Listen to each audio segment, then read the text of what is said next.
प्यारे बच्चों नमस्कार।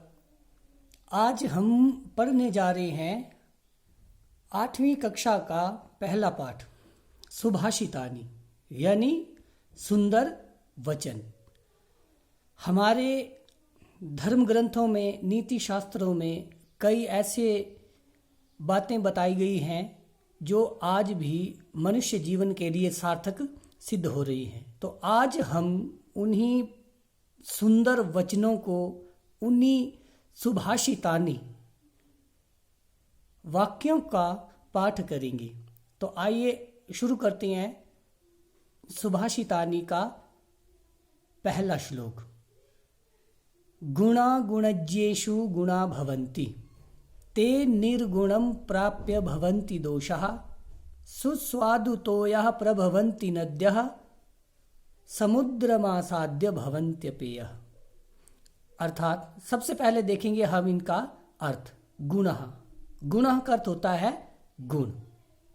गुणज्येषु गुणी व्यक्ति, गुणः गुण भवन्ति होते हैं। ते निर्गुणम, ते यहाँ सर्वनाम शब्द है और इसका अर्थ है वे। निर्गुणम निर्गुणी बुरे व्यक्ति, प्राप्य पाकर के, भवंती होते हैं या बन जाते हैं, दोषः दोष। सुस्वादु, सुस्वादु का अर्थ होता है स्वादिष्ट। तोयः, तोयः कहते हैं जल को। प्रभवंती नद्य, प्रभवंती का अर्थ होता बहते हैं, और नद्यः नदियां। समुद्रम, समुद्रम का अर्थ होता है समुद्र। आसाद्य मिलकर के, भवंती हो जाते हैं, अपेय नहीं पीने योग्य। अर्थात गुणः गुण, गुणज्येषु गुण जब गुणी व्यक्ति के पास पहुंचते हैं तो वह सद्गुण कहलाते हैं। गुण जब गुणी व्यक्ति के पास पहुंचते हैं तो वह सद्गुण बन जाते हैं। ते निर्गुणम, वही गुण जब निर्गुणम जब बुरे व्यक्ति के पास पहुंचते हैं तो वही दोष बन जाते हैं। नद्यः, नदियां सुस्वादु, नदियां स्वादिष्ट जल वाली होकर बहती हैं और समुद्र में मिलकर वह ना पीने योग्य हो जाती हैं। इसका हिंदी अनुवाद आप एक बार फिर सुने। गुण जब गुणी व्यक्ति के पास पहुंचते हैं तो वह सद्गुण बन जाते हैं। वही गुण जब बुरे व्यक्ति के पास पहुंचते हैं तो वह दोष बन जाते हैं। जैसे नदियां स्वादिष्ट जल वाली होकर बहती हैं और ये समुद्र में मिलने से न पीने योग्य हो जाती है। यहाँ गुण है, जल का गुण जब नदी में था पानी तो वह पीने योग्य था, और जब समुद्र में पहुंचा तो वह न पीने योग्य हो गया। अगला श्लोक है साहित्य संगीत कला विहीनः साक्षात् पशुपुच्छ विषाणहीनः तृणं न खादन्नपि जीवमानः तदभागधेयं परमं पशूनाम।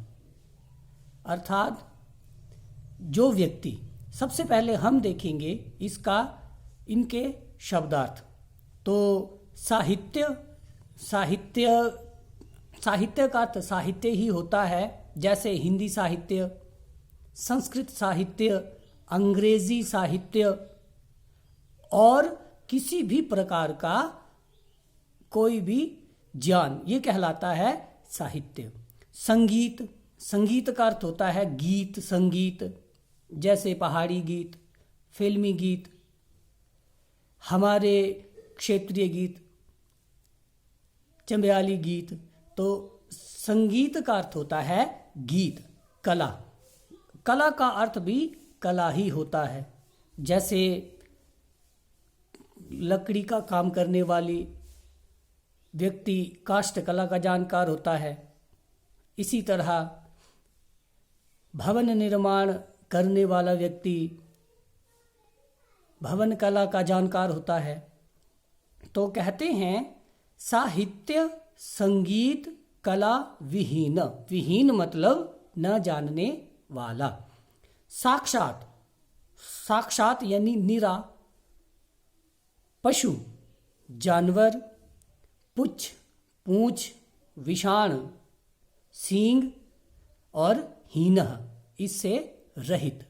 तृणम घास न नहीं, खादन्नपि खाता हुआ भी, जीवमानः जीता है, तदभागधेयम यह पशुओं का परम सौभाग्य है। तदभागधेयम परमम पशूनाम। आइए अब इसका हिंदी अनुवाद देखते हैं। कहते हैं जिस व्यक्ति को साहित्य संगीत और कला का ज्ञान नहीं होता, जो व्यक्ति इस ज्ञान से हीन है, वह साक्षात पशु के समान है। और पशु भी कैसा कि वह पुच्छ बिना पूंछ और बिना सींग के साक्षात पशु है। अर्थात जिस व्यक्ति को साहित्य संगीत और कला का ज्ञान नहीं है, वह व्यक्ति बिना पूंछ और सींग के साक्षात पशु है। तृणम न खादन, वह घास ना खाता हुआ भी जीवमानः जीता है, और यह पशुओं का परम सौभाग्य है। अर्थात अगर वह घास खाता तो पशु क्या खाते, अर्थात ये घास ना खाता हुआ भी जीवित रहता है, और ये पशुओं के लिए परम सौभाग्य की बात है। तो आज के लिए इतना ही। अगले श्लोक का हिंदी अनुवाद हम अगले वीडियो में करेंगे। उम्मीद करता हूँ आप इन श्लोक को ध्यान से पढ़ेंगे और इसका बार बार अभ्यास करेंगे।